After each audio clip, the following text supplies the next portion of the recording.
মালদার মানিকচক ঘাটের ভাঙন পরিস্থিতি খতিয়ে দেখলেন তৃণমূল বিধায়িকা সাবিত্রী মিত্র। রবিবার বিকেলে মানিকচক ঘাটের ভাঙন কবলিত এলাকা পরিদর্শনের পর সাধারণ মানুষের সঙ্গে কথা বলে তাদের অভাব অভিযোগ শুনলেন বিধায়িকা। উল্লেখ্য, গত কয়েকদিন আগে হঠাৎ করে ভোররাতে মানিকচক ঘাট এলাকায় নদী ভাঙন শুরু হয়, যেখানে তলিয়ে যায় অসংখ্য অস্থায়ী দোকান সহ বাড়িঘর। প্রচুর টাকার ক্ষয়ক্ষতি হয়। কি করে অসময়ে এই ভাঙন সাধারণ মানুষ বুঝে উঠতে পারছে না। এদিন মানিকচক বিধানসভার বিধায়িকা সাবিত্রী মিত্র ছাড়াও পরিদর্শন কর্মসূচিতে উপস্থিত ছিলেন মালদা জেলা পরিষদের কর্মাধ্যক্ষ কবিতা মণ্ডল সহ অন্যান্য জনপ্রতিনিধিরা।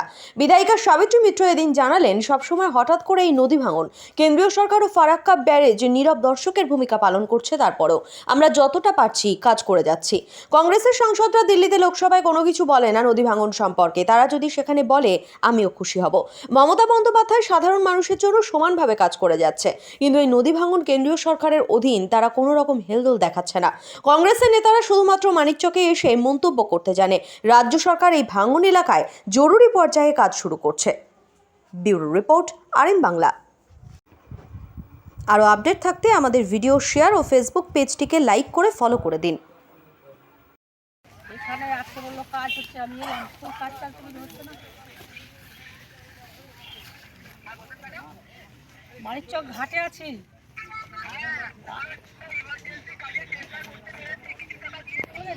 আমি তো বললাম যত জায়গায় থাকতে আসছি,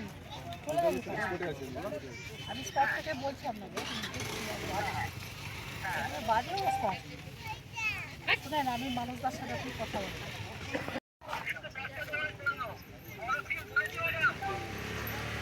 এটা তো কাজটা তো শুরু করতে হবে, মানুষ তো ভয়ে থাকতে পারে না। দুশো পরিবার, সব দোকান, আমার এখানে যা যা ছিল সব ভেঙে গেছে। আমি করেছিলাম মন্দির, বাড়ি ঘর।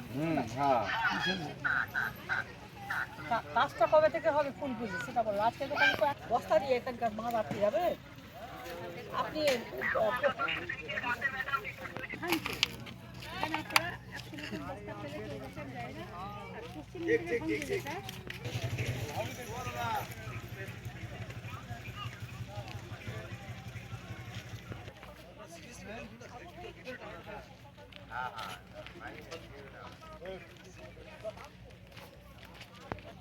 आजा आगे देख लो आगे देख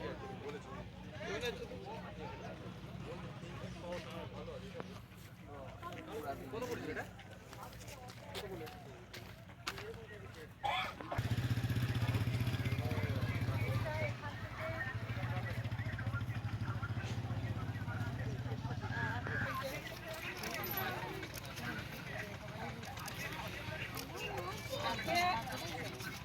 मेरा हाथ फूल लगा है बोल दो अब ठीक हो जाएगा।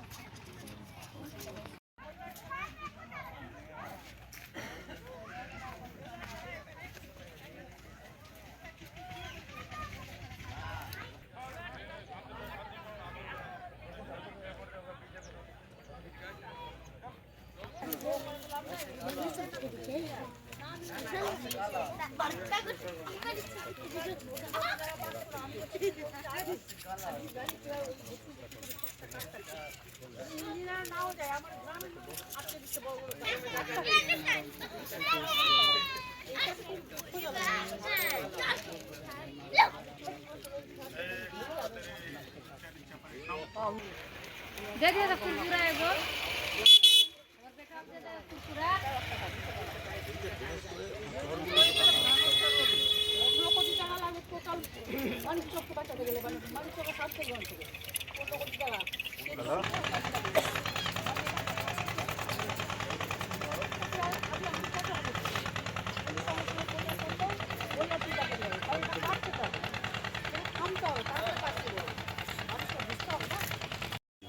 আমি স্বপ্ন এটা এটা এটা একটা আমার কাছে স্বপ্ন মনে হচ্ছে। কারণ 40 বছরে এই ঘাটটা যে ভেঙে যাবে এটা জীবনও ভাবতে পারি না। চারদিকে ভাঙা, কিন্তু এখানে কোনো ভাঙন থাকে না। আমি কিছুদিন আগে এসেছিলাম ইলেকট্রিক চুলি করার জন্য, জায়গা দেখে গেছিলাম। তো এখন দেখি যে করা যাবে না, যতক্ষণ একটা প্রোটেকশন থাকবে না তা করা যাবে না। এত কিছু করার পর মানুষের দোকানপাট থেকে শুরু করে সমস্ত কিছু, বাড়ি ঘর, প্রচুর দোকান এখানে গম গম করে সন্ধ্যাবেলা, সেটা এখন জলের গায়ে চলে গেছে। এই ভয়ঙ্কর এটা দেখলাম। আমি খবর নিয়েছি রাত 3টের সময় আমাকে ফোন করেছিল এই মেম্বার, তো আমি রাত্রেবেলা ফোন ধরেছিলাম, বলছে সব ভেঙে গেলো, মায়ের চোখ দিয়ে গেলো। এবার বলেন আমার মাথা খারাপ। আর সেই দিনই আমরা মিটিং করে সকাল থেকে রাত্রেবেলা গেছি বাড়ি। এইবারটা আমি রাত্রে মানুষদাকে বললাম, ইরিগেশন ইঞ্জিনিয়ারকে বললাম, ওরা সকাল সকালে এসছে বোধহয়, আমি সকালে আসতে পারি, আমার শরীর ভালো ছিল না। কিন্তু আমি এখানে এসছি, এখানে কোনো রাজনীতি করার জায়গা নয়, মানুষকে বাঁচাবার জায়গা। সবাই লড়ো। আজকে কেন্দ্র সরকার আমাদেরকে জিএসটিতে কোনো জিএসটি আমরা দিচ্ছি, কোনো টাকা আমাদেরকে দিচ্ছে না।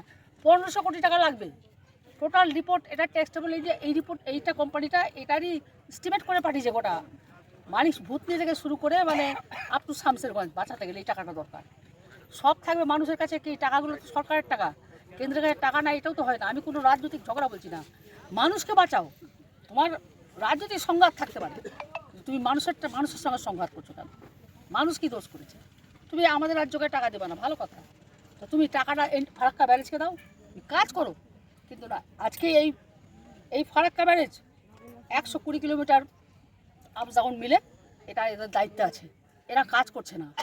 আলটিমেটলি একটা সময় আমাদের হয়তো মৃত্যুর পর বা কোনো সময় আমরা দেখতে পাবো গঙ্গা বয়ে যাবে তোমার মালদা শহরের উপর দিয়ে, এবং আমরা গিয়ে বাংলাদেশে পড়ে যাবো, আমরা বাংলাদেশের লোক বলবো আমাদের কাছে। আমাদের মাননীয় মুখ্যমন্ত্রী মমতা বন্দ্যোপাধ্যায় প্রচুর চেষ্টার সঙ্গে আজকে যে টাকাটা আমাদেরকে দিচ্ছেন, আমি ওনাকে সেলুট জানাই আর কুর্নিশ জানাই।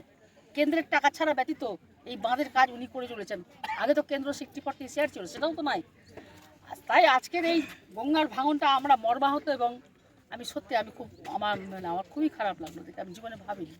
কি ধরনের কাজ করা হবে? এরকম আজকে এখানে যেটা কাজ সেটা নিয়ে নয়, কাজ ওরা এখন ধরো বাঁধটাকে খালি আটকে দেওয়া, বন্যাটা না হওয়া, বাঁধটাকে ভাঙনটাকে আটকানো। এখন কাজ হচ্ছে না, ওগুলো ফেলে ঠেলে যাতে ভাঙনটা না হয়। ভাঙনটা থামলে তখন এস্টিমেট করে বোল্ডার পিচিং করে এখানে কাজ হবে, ঠিক আছে? কিন্তু আমি তো বোল্ডার পিচিংও আমি তো চাইনি। আমি তো চাইছি যে আমরা চোখের মানুষ যেটা চাইছি যে ওই একদম বাউন্ডারি ওয়াল কংক্রিট নিচ থেকে তুলে তার উপরে দিয়ে ঢালাই করলে তাহলে একমাত্র আমরা বাঁচতে পারি। সেটাই আমাদের এস্টিমেটে গেছে। যেটাই হোক করুক কিছু, কিন্তু করতে হবে। মুখ্যমন্ত্রী বসে নাই, মুখ্যমন্ত্রী সারা বিভিন্ন জায়গায় এই ভাঙন নিয়ে উনি কথা বলছেন। আমি যেটা হয়নি এখনও, আমি আপনাদের সামনে বলবো না, যেদিন হবে উনি নিজেই ডিক্লার করবেন কী করছেন উনি। এখানে যারা কেবলমাত্র কাজ নেই কাম নেই, ঢাল নাই তরবাল নাই, নিধিরাম সর্দারের মতো এসে চলে গেল, এইসব কথা না বলে, এরা পার্লামেন্টে এদের সাংসদ অনেক আছে, কংগ্রেসের পার্লামেন্টে অনেক সাংসদ আছে, তারা বলছেন না কেন দাঁড়িয়ে গঙ্গার ভাঙনে চিৎকার কেন করবেন না? Rahul Gandhi leader of the opposition, কেন উনি বলছেন না? আমি তো চাই উনি বলুক, ওনাকে আমি সেলুট জানাবো। উনি বলছেন না বাংলার জন্য কথা, আর এখানে তাদের পার্টির লোকরা এসে তাদের সাংসদরা এসে উল্টো পাল্টা বলবে, তো মানা যায় না। আমরা যতটা পারছি করছি তো। এত বড় বন্যাতে এরা কোথায় ছিল? কোন রাজনৈতিক দল ছিল এখানে?